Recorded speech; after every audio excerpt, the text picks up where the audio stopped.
So the group White Dudes for Harris has responded to Donald Trump making jokes about them at the Al Smith dinner.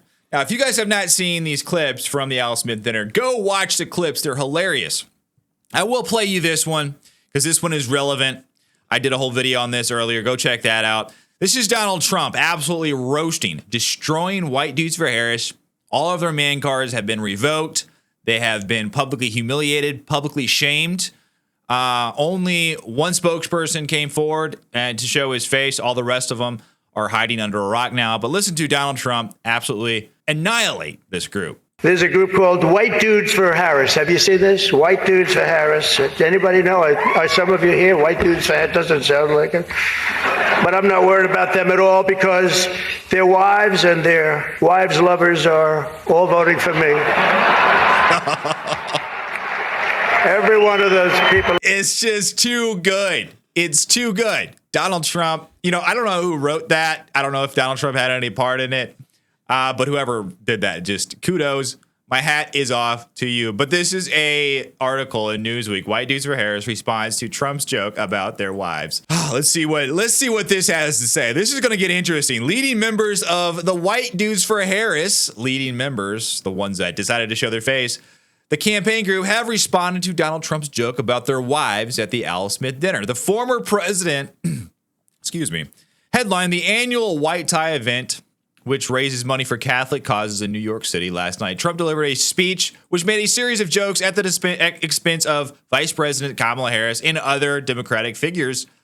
Among the one-liners that Donald Trump delivered was an attack mocking those behind the White Dudes for Harris movement. I mean, there's plenty of subject matter to attack the White Dudes for Harris. I don't know if you guys have ever watched the Zoom call that they all had where they got together and had this powwow where they all sounded kind of, let's just say, a little bit effeminate.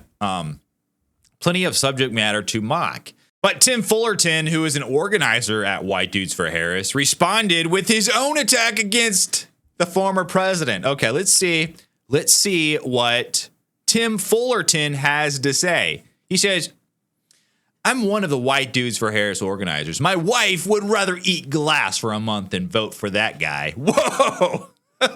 Whoa, bro, calm down. Let's actually go.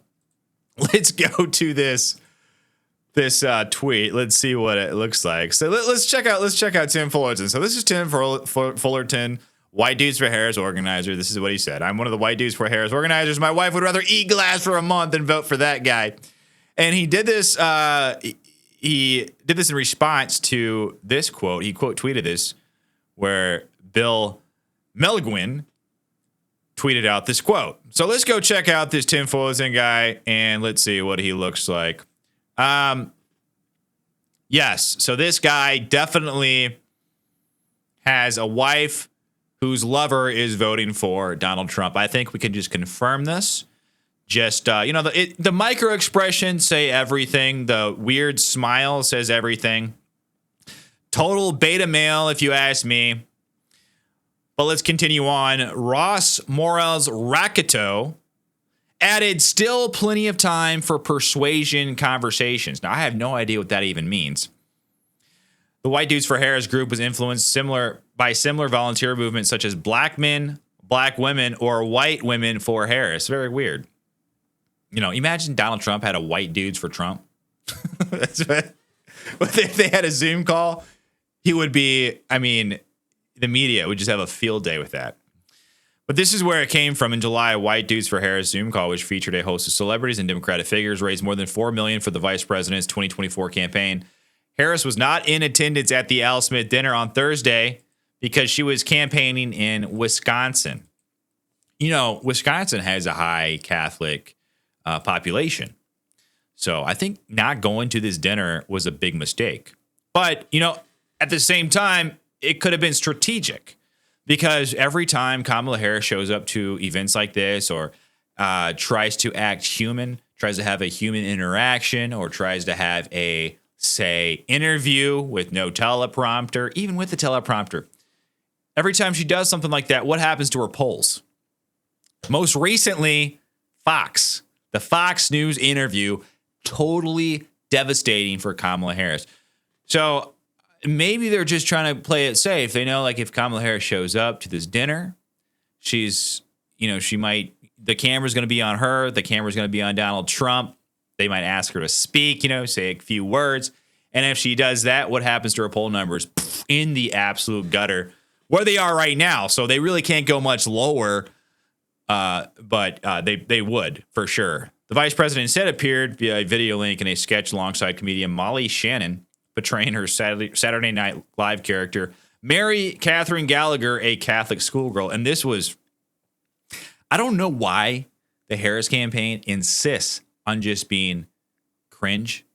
They don't end with the cringe. And it might have something to do with Gretchen Whitmer now that I think about it, because Gretchen Whitmer has been releasing these videos where she does all these cringe things where she's trying to ironically appeal to Gen Z by using their slang terms or trying to jump on video trends and stuff like that. And they don't work.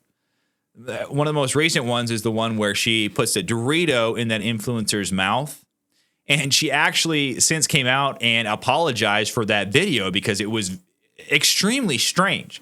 But it reminds me kind of this video that Kamala Harris released with this Mary Catherine Gallagher schoolgirl who literally puts her hands in her underarms and smells her fingers. It's like, what? Why are you doing this? Kamala, are you trying to lose?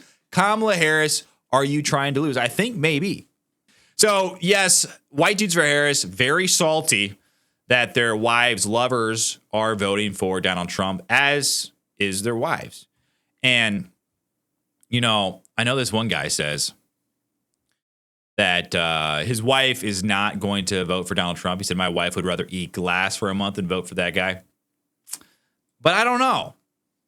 I don't think your wife is telling you everything, buddy. I think your wife might be voting for Donald Trump. But what do you guys think? Let me know what you think down below in the comments. Like and subscribe to my channel. Really appreciate it. But until then, I will see you on the next one.